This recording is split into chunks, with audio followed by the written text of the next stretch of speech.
So what is real time?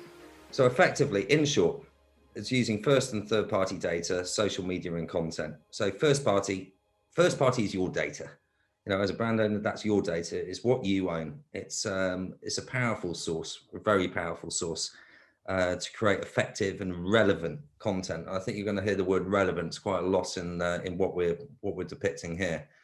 Third party is more about what you buy. It's what you buy in.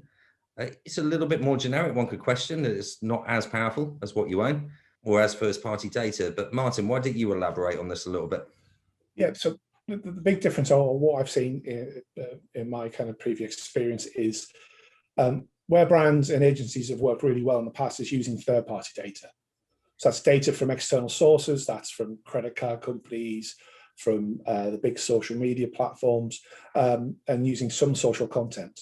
Where the real growth is in the past few years is agencies and brands' internal data. So it's the data they have from their sales data, their customer data, their feedback they get through their Twitter feeds and through their Facebook pages. And that's the real exciting part about this real-time data, is taking advantage of the brand's own internal data and using the external data that everybody else can get. The internal data is great because it really lets you personalize it down to your consumer, whereas the larger data sources you can buy, that's generic and it's anonymized. It's the combination of both of them where the thing really comes into it. So I think the next part really comes into it where we're talking about what the power of real time is. So the power of real time actually turns traditional thinking on its head. So it lets us tell the right story at the right time, not the same story all of the time. So kind of what I mean by this is, it's not necessarily the story. Story could be product, could be service, could be offer. But in traditional advertising and marketing, you tend to tell one message, you do your reach and frequency, and you tell it to everybody. So your message has to be general enough to hit all of the bases all of the time. Whereas you had to do that because there wasn't really any other way you could do that. You couldn't really personalize at scale content. Whereas in the past few years, past kind of 10 years coming on really in the last 5 years, that is something which we can do now. You can send different messages on different billboards, on different banner ads, on different digital adverts, based upon location, based upon time, based upon social feeds, on social listening. So something happens and you can change it on the fly. And it's all about relevancy. So the more relevant you can make your message, the more likely it is that people will listen to it. And the more likely they're going to listen to it, the more they're going to remember it. And if they're going to remember it, the chances are they're going to buy something more than they would do previously. And luckily, there's some research out there. There's quite a lot of research out there, but the one we can talk about in a public forum actually shows the results are actually very, very powerful. I was about to jump into that one because knowing you as long as I have, and actually the number of campaigns that you've worked on, you say over time, I'm going to, as a betting man, I'm going to say you've got some stats here. Yeah, we've got some stats. So this next stat, this was probably the most recent and largest look at the effectiveness of relevancy or real-time data on advertising and marketing campaigns. This was completed last year. It was a 6-month project, and it was very kindly sent to us by Portascope. And it was a combination of JCDecaux, Clear Channel, and Portascope, and they used the insights agency called NeuroInsight. And instead of just doing the regular statistical analysis, they actually used some quite interesting NeuroInsight technology to measure the effect on people's brains of different types of adverts. And the interesting part was when you use relevancy-based advertising or real-time content, where the content is more relevant to the person who's looking at it, you see some quite powerful results. The neuroscience results, which is how it affects people's brains, they saw 18% more engagement on the brain scans. The advert recall went up by 17%, and that translated into a 16% effect on the sales of the products. And this is a study done across a number of real live campaigns. It wasn't content that was created specifically for the research. It was actually live campaigns. That then leads to something more interesting about the creative. By using things which are more relevant, people spend 6% of the time looking at the advert more. The spontaneous ad awareness, where unprompted, they can recall the contents and the brand in the advert, went up by 17%. And the rating consumers gave the creative increased by 6% as well. When we bring that across into linear content, so real time is great. It's not saying it should replace traditional advertising, but it's definitely something that you should be considering doing because it's very, very powerful and can work hand in hand with traditional reach and frequency campaigns and broadcast campaigns. But if you're just using linear content, you can still use real time to choose which piece of content to show at the right time. And if we just, the campaign analysis looked at this, where it was the same content, but just shown at the right time of day. And they saw big increases in the effectiveness of the campaign and a 12% stronger brain response. So an example of this would be where the product changed, but the time of day changed. So the example in the campaign was a drinks-based campaign where an alcoholic drink shown in the weekday morning performed worse than a more relevant advert, which was shown around about the time when most people started to consider having a drink. There was a 14% increase in brain activity on that.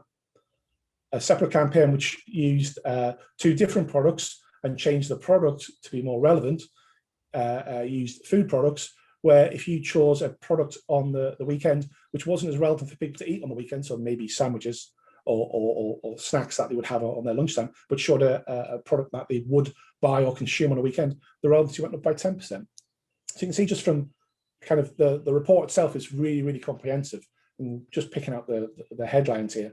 But you can see the effects here are quite astounding that you can get by just choosing the right message at the right time rather than a generic message all of the time.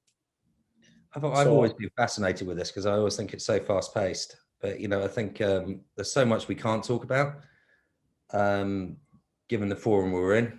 You know, you're shackled with some of the stats that we have and some of the case studies. But Martin, I know you've pulled this one together around Costa, and I think it'd be useful actually to contextualize everything that you said now and actually put this into a real time, a real situation that we can all relate to. Can you talk about this Costa piece a little bit? Yeah, so Costa Coffee, this was a campaign which was Costa Coffee. It was run by an agency called Store Boost, and we worked on it to help with the consultancy and some of the production. Costa Coffee were trialing a campaign and did a campaign in the Westfield shopping centre in London. And what they did was they installed, or Westfield already has footfall sensors all around its shops. What Costa did was install footfall sensors into their shops, and then it was a very simple campaign. It used time of day, a bank of pre-made messages to prompt people to come into the store when the Costa Coffee outlet was not busy. What happened was, campaign ran. If it was in the morning, it would suggest morning snacks. It would suggest croissants and breakfast items in the middle of the day. It would suggest lunchtime snacks in the afternoon, which suggests tea and cakes to share. And in the evening, it would have messaging around about the things that you could do in Westfield. And all that happened was, as soon as the store level dropped by a agreed amount, the programmatic buyer will go out and they will buy a spot on the screens and prompting people with a relevant message to the time of day to come into the store because the store was empty and the queues were down. And the difference was marked. Unfortunately, I can't talk about the sales difference, but it was very, very interesting. The part we can talk about was that the study afterwards showed a 22% increase in prompted ad attribution to the static brand ad.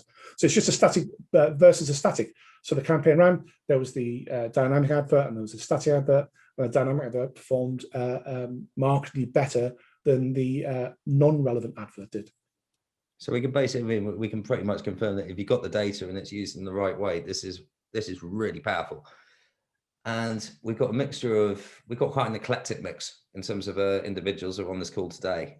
So I'm going to put you on the spot a little bit. What do you think then the future is let's start with the agencies. What do you think the future of real time for agencies is, Mark? I think some of the key things for agencies to look at are real time allows better targeting. So instead of having to target through day parts, you can target down to the hour or down to the minute or based upon location. It allows, or it gives you longer view times and more engagement in the content that you're putting out there. So you all know, if you're looking at a YouTube trailer, the vast majority of people click through in 1 to 2 seconds. A more relevant advert at the start of something like a YouTube video, people will watch it for longer, which is fantastic. It lets agencies look at targeting and personalizing on a mass scale now, which they never really used to be able to do. And it gives campaigns, creating campaigns that offer more engagement in their creative, which ultimately for agencies, real time will just drive better ROI for their clients. Okay, and because we've got brand owners on the call, and I don't want to be seen too biased towards the agency, what does it mean for brands and what's the future for the brands? So the big one for brands, I can say, is harnessing their own customer and business data. So the available data sources out there number the thousands.